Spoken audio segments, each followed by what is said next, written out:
প্রযুক্তি দুনিয়ায় প্রতিদিনই ঘটছে কোনো না কোনো ঘটনা। এই সপ্তাহে সেই সকল ছোটখাটো ঘটনা জেনে নেওয়া যাক।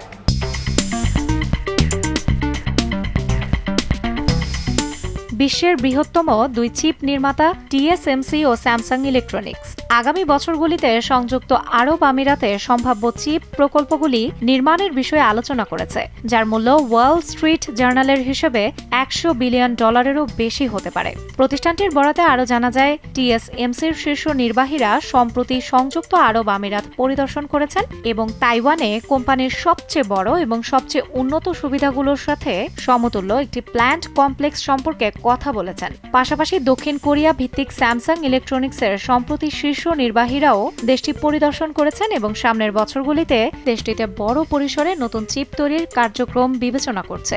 ধারণা করা হচ্ছে এই প্রকল্পের বিস্তৃত লক্ষ্য হবে বিশ্বব্যাপী চিপ উৎপাদন বৃদ্ধি করা এবং চিপ নির্মাতাদের লাভজনকতাকে আঘাত না করে চিপের দাম কমাতে সহায়তা করা।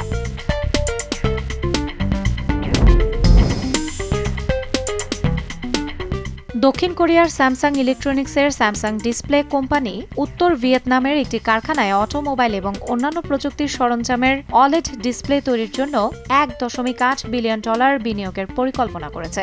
অর্গানিক লাইট এমিটিং ডায়োড বা OLED ডিসপ্লে তৈরির নতুন কারখানাটি হ্যানংয়ের পূর্বে বাকুনিন প্রদেশের ইয়াংফং ইন্ডাস্ট্রিয়াল পার্কে বিদ্যমান একটি স্যামসাং ইলেকট্রনিক্সের কারখানার কাছাকাছি তৈরি হবে। প্রধানমন্ত্রী ফাম মিং চিন এবং ভিয়েতনামে স্যামসাং গ্রুপের জেনারেল ডিরেক্টর চই জু হো এর মধ্যে বৈঠকের পর প্রকাশিত এক বিবৃতিতে এমনটাই জানিয়েছে দেশটির সরকার। বাকুনিন প্রদেশের কর্তৃপক্ষ এবং স্যামসাং ডিসপ্লে গত রবিবার প্রকল্পের একটি সমঝোতা স্মারক স্বাক্ষর করেছে। স্যামসাং ডিসপ্লে কোম্পানির নতুন এই চুক্তির ফলে ইয়াংফং ইন্ডাস্ট্রিয়াল পার্কে প্রতিষ্ঠানটির মোট বিনিয়োগ $6.5 বিলিয়ন থেকে $8.3 বিলিয়ন উন্নীত হবে। স্যামসাং গ্রুপ এখন পর্যন্ত $22.4 বিলিয়ন ক্রমবর্ধমান বিনিয়োগের সাথে ভিয়েতনামে 6টি উৎপাদন কেন্দ্র, একটি গবেষণা ও উন্নয়ন কেন্দ্র এবং একটি বিক্রয় কেন্দ্র প্রতিষ্ঠা করেছে।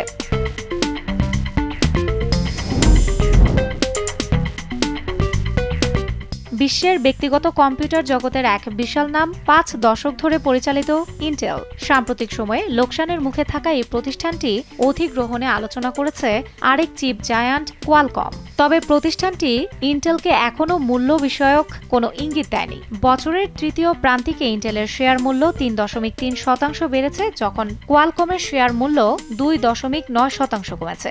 একসময় বিশ্বের সবচেয়ে মূল্যবান চিপ মেকার ছিল ইন্টেল, যারা এবছরের শুরু থেকে তাদের শেয়ার মূল্যের প্রায় 60% হারিয়েছে। আর এমন দুঃসময়েই কোয়ালকমের অধিগ্রহণের গুঞ্জন শোনা যাচ্ছে। কোয়ালকম প্রতিষ্ঠান হিসেবে আজ অবধি চিপ ফ্যাক্টরি পরিচালনা করেনি, আর এর বাজার মূল্য বর্তমানে $180 বিলিয়ন, আর প্রতিষ্ঠানটির নগদ অর্থ রয়েছে $13 বিলিয়ন। শোনা যাচ্ছে প্রতিষ্ঠানটি ইন্টেলকে অধিগ্রহণে $122 বিলিয়ন প্রস্তাব দিয়েছে। ফ্যাক্টরি পরিচালনার অনভিজ্ঞতা ও অর্থের অপ্রতুলতা শেষ পর্যন্ত অধিগ্রহণটিকে কোথায় নিয়ে যায় তাই দেখার অপেক্ষা।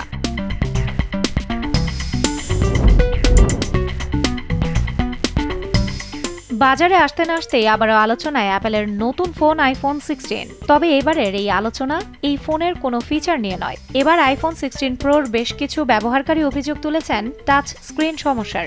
সোয়াইপ ও ট্যাব ঠিকমতো কাজ করছে না, এমনটাই জানিয়েছেন তারা।